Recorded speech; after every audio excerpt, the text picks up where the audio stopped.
के भनेको छ कुनै पार्टिकल सिम्पल हार्मोनिक मोसनमा छ र त्यसको एम्प्लिट्युड a छ र when the particles potential energy is 1/4 particles को पोटेंशियल एनर्जी जुन छ त्यो 1/4 अफ मैक्सिमम एनर्जी छ, मैक्सिमम एनर्जी। त्यति बेला displacement of during oscillation then it's displacement from the mid position. हेर्ने यो मानु म पेन्डुलम मान्छु र यो पेन्डुलम के गरेछ ऑक्सिलेट गरेछ सिम्पल हार्मोनिक मोसनमा छ, त्यसलाई हामी मिन पोजिसन यसलाई हामी एक्सट्रीम पोजिसन भन्छौं। त यहाँ के हुन्छ काइनेटिक एनर्जी यहाँ मैक्सिमम हुन्छ किनकि भेलोसिटी यहाँ मैक्सिमम हुन्छ यो पेन्डुलमको र पोटेन्शियल एनर्जी यहाँ मैक्सिमम हुन्छ हो, भेलोसिटी यहाँ के हुन्छ 0 हुन्छ हो। त के हुन्छ यहाँ टोटल एनर्जी के रहन्छ कांस्टेंट रहन्छ। त काइनेटिक एनर्जी के भन्छ यहाँ चेन काइनेटिक टोटल एनर्जी त टोटल एनर्जी इक्वल टु के हुन्छ total energy equal to kinetic energy plus potential energy. त यहाँ के हुन्छ टोटल एनर्जी त कांस्टेंट रहन्छ थ्रू आउट द मोशन। त जब यहाँ काइनेटिक एनर्जी मैक्सिमम हुन्छ भेलोसिटी के हुन्छ डिक्रिज हुँदै जान्छ, यहाँ भएर के हुन्छ भेलोसिटी 0 भइहाल्छ भनेपछि काइनेटिक एनर्जी के हुन्छ डिक्रिजेज हुन्छ। काइनेटिक एनर्जी इक्वल टु के हुन्छ हाफ mv²। जब भेलोसिटी डिक्रिज हुन्छ तब के हुन्छ काइनेटिक एनर्जी डिक्रिज हुन्छ। त यहाँबाट यो जब बब यहाँ जान्छ भेलोसिटी त्यहाँ 0 भइहाल्छ भनेपछि यहाँ मैक्सिमम भेलोसिटी हुन्छ। भेलोसिटी डिक्रिज हुँदै जानु भनेको काइनेटिक एनर्जी डिक्रिज हुँदै जानु। काइनेटिक एनर्जी जतिले डिक्रिज हुन्छ त्यतिले नै पोटेंशियल एनर्जी इन्क्रिज हुन्छ किनकि टोटल एनर्जी कांस्टेंट रहन्छ ओके हो। त टोटल मैक्सिमम एनर्जी के हुन्छ मैक्सिमम एनर्जी त टोटल एनर्जी हुन्छ नि। त हेर्ने पोटेंशियल एनर्जी जुन हुन्छ योमा पोटेंशियल एनर्जी यो सिम्पल हार्मोनिक मोसनमा भएको बबको कुरा गर्ने भनेदेखि यो पार्टिकल्सको कुरा गर्ने भनेदेखि यो हुन्छ हाफ के यो फोर्स कांस्टेंट छ हुक्स लमा जुन कांस्टेंट आउँछ नि के त्यो कांस्टेंट F = -kx हो किनकि यो अब्जेक्टमा यतातिर फोर्स लागिरहेछ हो र त्यो त यो तलतिर फोर्स टु ग्राभिटी को कम्पोनेन्ट हुन्छ र त्यो फोर्स इक्वल टु के हुनुपर्ने जुन रेस्टोरिङ फोर्स हुन्छ हुक्स लमा त्यो रेस्टोरिङ फोर्स को बराबर F = -kx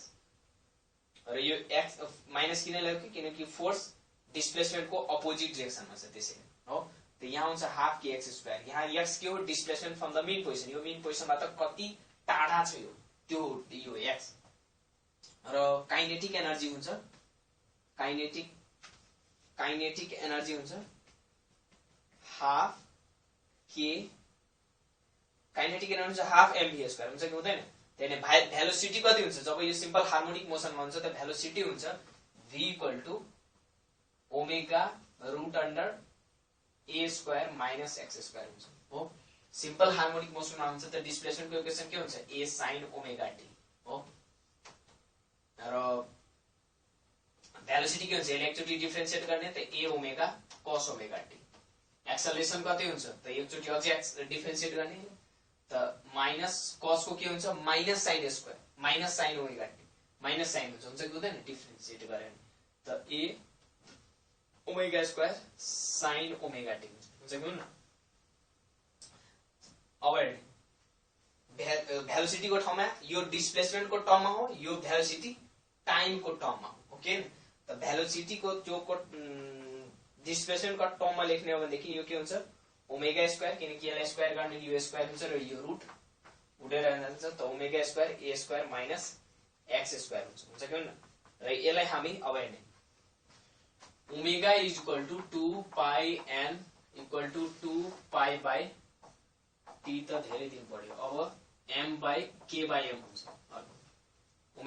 जब सिम्पल हार्मोनिक मोसनमा हुन्छ त एंगुलर फ्रिक्वेन्सी कति हुन्छ k/m √अंडर। त यहाँ हामी ω² गर्दाखेरि के हुन्छ ω² = k/m लेख्न सक्छौं। त k = के हुन्छ k = mω²। त mω² को ठाउँमा हामी के लेख्न सक्छौं हाफ k a² - x² हो। काइनेटिक एनर्जी को धेरै फर्ममा भन्नु अब हेर्ने अर्को हामी के लेख्न सक्छौं हाफ यो भेलोसिटी को ठाउँमा यो v राख्न दि v² = के हुन जान्छ यो सबैको स्क्वायर। त यो कति हुन जान्छ half m a² ω² cos² ωt हुन्छ कि हुन्न। m ω लाई हामी के लेख्न सक्छौं के त हाफ के ए स्क्वायर लेख्न सक्छौ ओके नि पोटेन्शियल एनर्जी कति लेख्न सक्छौ पोटेन्शियल एनर्जी ए हाफ के एक्स स्क्वायर छ त एक्स को स्क्वायर गर्ने यो के हुन्छ सबैको स्क्वायर हुन्छ त्यो के हुन्छ half K A square sin square omega T अर्को के हुन जान्छ यति हो के इक्वल टु m ओमेगा राख्यो भने अर्को आउन जान्छ यो m ओमेगा राख्ने भने के इक्वल टु के हुन्छ m ओमेगा त m ओमेगा लेख्ने अर्को पनि लेख्ने m omega square a square sin square omega T हो टोटल एनर्जी कति हुन्छ kinetic energy plus potential energy त म एउटा वाला लिइरहेछु कुन लिउँ यो लिन्छु डिस्प्लेसमेन्ट वाला लिने भने यो लिने नभए यो लिन्छु म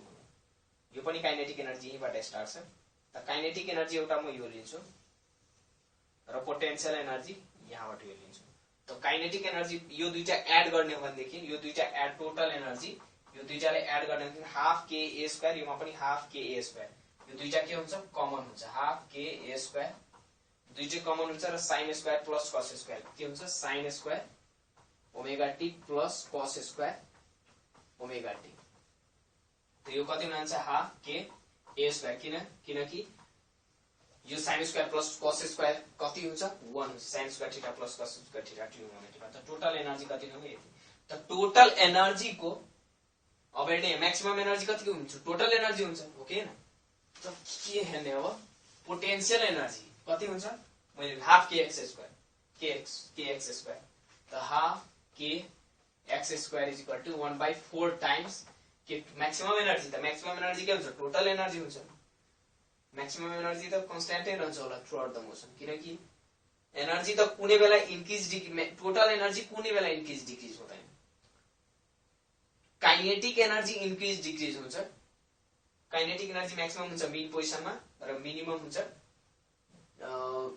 या 0 हुन्छ एक्सट्रीम पोजिसनमा र पोटेन्शियल एनर्जी मैक्सिमम हुन्छ एक्सट्रीम पोजिसनमा र 0 हुन्छ कुन हुन्छ मिन पोजिसनमा then total energy half K A square छ हाफ के ए स्क्वायर ए के हो एम्प्लिट्युड यहाँ स्मल ए ले एम्प्लिट्युडलाई डिनोट गरेछ यसलाई स्मल ए ले एम्प्लिट्युड गरेछ एम्प्लिट्युड मैले ठुलो ए ले एम्प्लिट्युडलाई डिनोट गरेछ त हेर्ने यो के हुन्छ क्यान्सल हाफ के स्क्वायर मलाई के चाहियो displacement from the mean position यो के हो एक्स के हो displacement from the mean position र maximum displacement from the mean position यो मिन पोजिसन यो बब जब यहाँ आउँछ यो पार्टिकल्स त्यति बेला यो डिस्प्लेसमेन्ट हुन्छ एक्स जब यो म्याक्सिमम यहाँ आइहाल्छ त्यति बेला हुन्छ यो एम्प्लिट्युड म्याक्सिमम डिस्प्लेसमेन्ट हामी के भन्छ एम्प्लिट्युड भन्छ हो त यो हामीलाई चाहिँ त x square is equal to 1/4 a square by 1/4 गर्न सक्छौ हो त एक्स इज इक्वल टु के हुने भयो ए बाइ 4 छ नि यो त 4 त यो ए बाइ रुट अन्डर यहाँ के हो ए स्क्वायर हो हाफ के ए स्क्वायर त ए बाइ 2 आउन जान्छ हो किनकि यसलाई रुट अन्डर गरेर यो के आउँछ ए बाइ 2 त कहाँ छ ए बाइ 2 यहाँ स्मल ए छ किनकि एम्प्लिट्युडलाई स्मल ए ले डिनोट गरेछ हो त्यसैले